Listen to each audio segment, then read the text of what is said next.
Sampai deh Sultan. Tak bilang alah mak. Sepanjang buah kona Sultan tadi dek lumi tujuan banah dapat pakai semua. Tapi sungguh peniyunan baik itu. Sapiak kepada niri ambo balik alun tapi kue surang ringan alun tenjang puluh adu sabang muko baik.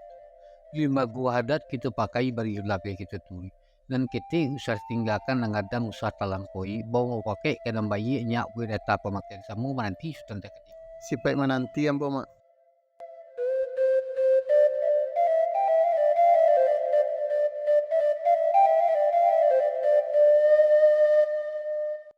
Awai Sultan. Yo ambo. Seiring balam yu barabah, balam tabang barabah mandi. Seiring salam dengan sambah, salam datang sambah kembali. Dikembalikan juga pada Sultan. Lalu kan mak. Antara Embu Sultan tadi, paniknya jadi perantian, patangnya jadi pemalaman dalam bakatu bayu berjalan pemula. Dimancari bule dan sekoleh pipi selayang. Kini bule lalapi ni golekkan pipi lebih bisa layangkan. Rupanya nangkal jadi titinai pulang nasuk sambung lintas satu bahdu kepada diriam. Yo lah. Rupanya nak jadi pinta aja pintu di Sultan tu tadi. Dek cara nula ke tengah lomba yang ragi jukiran dalam lingkar kulit panis hari bersih kalan kapai. Manuli pinta dari Sultan. Siri salai minta dicabik, pinang siti minta digatuk.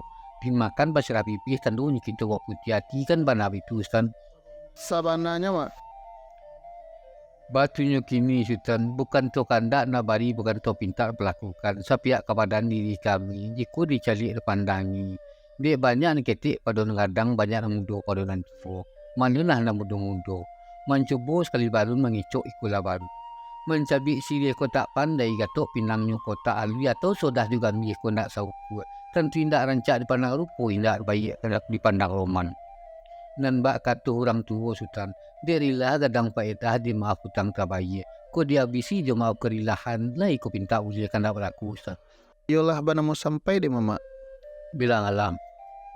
Sepanjang buah kebenaran mama tadi disimak didengar bunyi. Talaki biduk telenggang siani jusaliguri dalam sampi mama batenggang pandai bermain akabudi. Bade ambo tu kini, walau kajau-jauh patung biarlah kango-ango ikan, walau jalan mama alih biarlah katuh mama kilah, namun banah dia sak tidur. Kok sio-sio batang tumbuh terkasih bumi Allah jatuh pituah dinan tuo. Ampe angke sungai landia batagak batu palanuh rami pakannya orang malaluh rami menjalang pukul 2 kapakan indak membalilai. Mau pe sodah juga ambih taisak sirih di caranuh manangi pinang sampai tu tanpa nanindak kebabuah lai ko tolong petenggangkan mak. Yo lah bana mau sampai. Tak bilang alah mak. Mananga arun yang Sultan tadi rasu kalau untuk elani je jong rasu kata ban memiliki jak. Bari kami itu tadi dia hati kadang manah terlampau wati ketik panah tadapi. Terdorong langkah kan Yusuf senjang balik kanan bana. Batunya kini ko putih kapi dapat dilihat putih hati bagi keadaannya silih salainya kami cabik pirang sirinya kami gato ala kan bana nabi itu Ustaz. Yolah bana mau sampai deh mama. Bilang alam.